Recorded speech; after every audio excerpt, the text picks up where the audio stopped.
धर्मनिरपेक्ष भारत के लोगों के बीच जहर बोले का काम कर रहे हैं। हम धर्म को, जात को बांटने की रणनीति मत करो।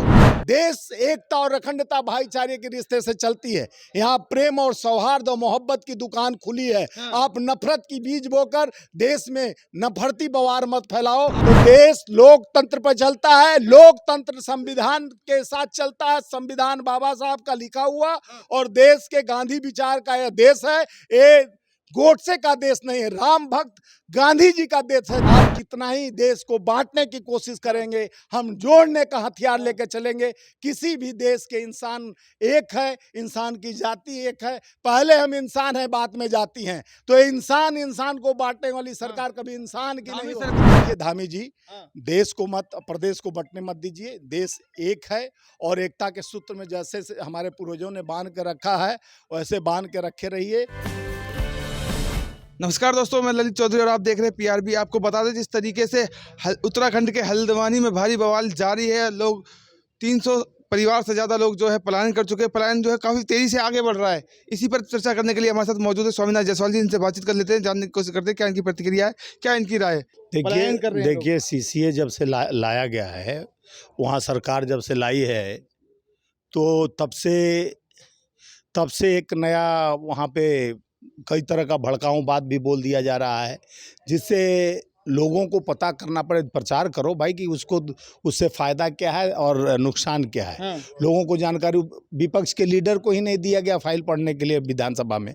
तो लोगों को कैसे पता चलेगा कि हमारे साथ तुम क्या करना। देखिए, इन लोगों का मानसिकता यह है, या तो धर्म की घूंट पिलाओ, धर्म की राजनीति करो। और जिस तरह से एक तरफ कहते हैं कि हमारा डीएनए और आरएसएस प्रमुख कहते हैं हमारा डीएनए, मुस्लिम का डीएनए एक है। जितना संस्थानों पर हमारा हक है उतना संस्थान मुस्लिमों का है। तब एक मतभेद क्यों हो रहा है? अवैध अतिक्रमण कर रहे हैं ना, इसलिए अवैध अतिक्रमण कर रहे हैं इसलिए तो। जो देश पर अवैध अतिक्रमण कर देश बेच रहे हैं, 205 लाख करोड़ कर्ज हो गया देश पर। अधिक्रमण कर जिस तरह देश के संस्थाओं को बेचा जा रहा है, जिस तरह से पलायन कर चुके नीरव मोदी मोहिल चौक से और विजय माल्या से पैसा वापस नहीं लाया जा रहा है, तो ये देश का कानून व्यवस्था जब आपका दुरुस्त नहीं है तो इस तरह का बात फैलाकर लोगों को डराने की कोशिश की जा रही है। देश कहते हैं हम सुरक्षित हाथों में देश है। देश जब पार्लियामेंट के अंदर घुस जाते हैं बच्चे और भी भाजपा के नेता रिकमेंड करते हैं, उसके बाद तो दिखा दिए बच्चे के, और उसके बाद दबाव डाला जा रहा है कि विपक्ष के नेताओं का नाम लो कि तुमको हम वो कहे हैं तब एक किए। तो जिस तरह से एक राजनीति ध्रुवीकरण कर एक धर्म को टारगेट, अगर देखिए वो चाहे कोई भी कार्य में अगर मुस्लिम का बच्चे रहते हैं, गलत मेल भेजकर जिस तरह से उत्तर प्रदेश में मुख्यमंत्री को और राम मंदिर को उड़ाने की बात करके एक गौ रक्षक देवेंद्र तिवारी ने घटना किया, वो पकड़ा कर अगर वहीं पर दूसरा ही मुस्लिम किया होता तब तक बुलडोजर चल जाता। तो बुलडोजर उन लोगों पर क्यों नहीं चलती है जो धर्म विरोधी बीज बोकर जिस तरह से देश को, लोकतांत्रिक ढांचे को, 1 लाख मोहब्बत को, धर्मनिरपेक्ष भारत के लोगों के बीच जहर बोले का काम कर रहे हैं। हम धर्म को, जात को बांटने की रणनीति मत करो। देश एकता और अखंडता भाईचारे के रिश्ते से चलती है। यहाँ प्रेम और सौहार्द और मोहब्बत की दुकान खुली है। आप नफरत की बीज बोकर देश में नफरती बवार मत फैलाओ। अभी सरकार लगातार ये कह रही है कि जो लोग उपद्रव मचा रहे हैं हम उस पर कार्रवाई कर रहे हैं। देखिए, एक धर्म पर, एक जात पर नहीं, उपद्रव करने वाले का कोई जात धर्म नहीं होता है। लेकिन जिस तरह से टारगेट उत्तर प्रदेश और अन्य प्रदेशों, मध्य प्रदेश में जहां भारतीय जनता पार्टी की सरकार है, वहां पर जिस तरह से ऐसे लोगों को टारगेट कर जिस तरह से डराने की कोशिश की जा रही है। एक तरफ आरएसएस प्रमुख जो उनका तलवा चाटता है, उसको उस मौलाना को Y+ सुरक्षा दे दिया जाता है, और जो उनका खिलाफियत सच्चाई का सामना करता है, जो सच्चा बोलता है, उसको धारा लगा दिया जाता है या निकाला जाता है। तो देश लोकतंत्र पर चलता है। लोकतंत्र संविधान के साथ चलता है। संविधान बाबा साहब का लिखा हुआ और देश के गांधी विचार का यह देश है। ये गोडसे का देश नहीं है, राम भक्त गांधी जी का देश है, जो सत्य अहिंसा पर चलकर। लोग जो पथराव कर रहे हैं पुलिस पर, वो सही है क्या? देखिए, किसी को कानून तोड़ने का अधिकार नहीं है, न हिंदू को न मुस्लिम को। हाँ।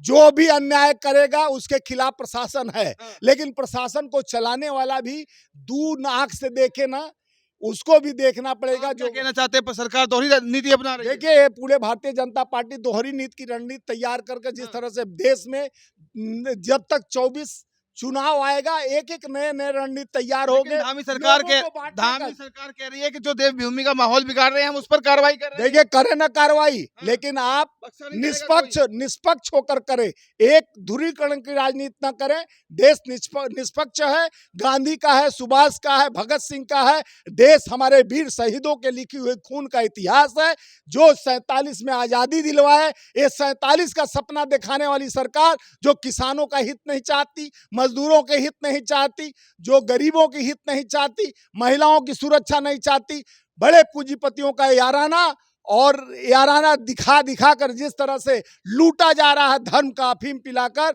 हम बंटने नहीं देंगे। हम जोड़ने का काम कर रहे हैं। हमारा विपक्ष, हमारा ताकत, हमारा राहुल जी का नेतृत्व, जो मोहब्बत का दुकान खोलकर न्याय के खिलाफ, जब तक अन्याय तब तक न्याय चलेगी। सरकार के एक्शन से घबराए हुए हैं वहाँ के हल्द्वानी के लोग। देखिए, सरकार अपना काम करे, लेकिन सरकार अपने दायरे में रहकर हाँ। जो जरूरत है, जो हाँ। गुनाह करेगा, कोई बख्शा नहीं जाना चाहिए, कोई हाँ। गुनाहगार हो। तो कहाँ बख्शा जा हिंदू, रहा है? देखिए, हिंदू मुसलमान कोई भी हो, हाँ। लेकिन गुनाहगारों को मिलना चाहिए सजा। उसमें किसी एक पर टारगेट कर किसी गरीब मजबूर लोगों को न परेशान किया जाए। हाँ। राजनीतिक ध्रुवीकरण चमकाने के लिए पीछे जाते हैं मजदूर, कृषक, गरीब, उनको मजबूर करके मारा जाता है। उनके साथ अन्याय होगा तो हम लोग हमेशा अन्याय के खिलाफ लड़ने के लिए न्याय के रास्ते चलेंगे। सत्य अहिंसा गांधी जी का हथियार था। उस विचारधारा से चलकर सरकार से सवाल करेंगे, खड़ा करेंगे कि ऐसी नीति और नियत नहीं होनी चाहिए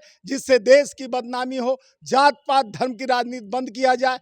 जहां पर आपको लगे कि उचित कार्रवाई हो, उसका हम स्वागत करते हैं। अनुचित होगा तो उसके लिए हम लोग तो गलत गतिविधियां ना अपनाएं आवाज ना। उठाएंगे। हाँ, जो गलत गतिविधियां उठाएगा उसके खिलाफ आवाज रहेगा। हाँ। और सरकार अगर गलत करेगी तो उसके खिलाफ भी हम लोग विपक्ष होकर खड़ा करेंगे। हाँ। सवाल तो मतलब क्या लग रहा है, जिस तरीके से तो पलायन काफी तेजी से हो रहा है, लोग परेशान हो गए हैं, काफी घबरा रहे हैं, एक एक करके पहले मस्जिद तोड़ी गई, फिर कहा जा रहा है कि धीरे धीरे ताला बंद करके लोग जा रहे हैं। आपके माध्यम से पता चल रहा है, धीरे धीरे लोग जा रहे हैं और मस्जिदें तोड़े जा रहे हैं। ऐसा नहीं होना चाहिए। हिंदू, मुस्लिम, सिख, ईसाई सभी ने आज़ादी में अपना भागीदारी दिलाकर देश को आज़ाद कराने में अपना मजबूती से अपना सहयोग किया था। हाँ। और सारे जहां से अच्छा हिंदुस्तान हमारा, हम हिंदू हैं, हम हिंदुस्तान हमारा था। और हिंदुस्तान जो नाम रखने वाला हिंदुस्तान का जो एक जज्बा है, वो सभी के खून से रचा हुआ है। इतिहास गवाह है, हिंदू, मुस्लिम, सिख, ईसाई सभी ने इस देश के आज़ादी के लिए अंग्रेजों से लड़ा था।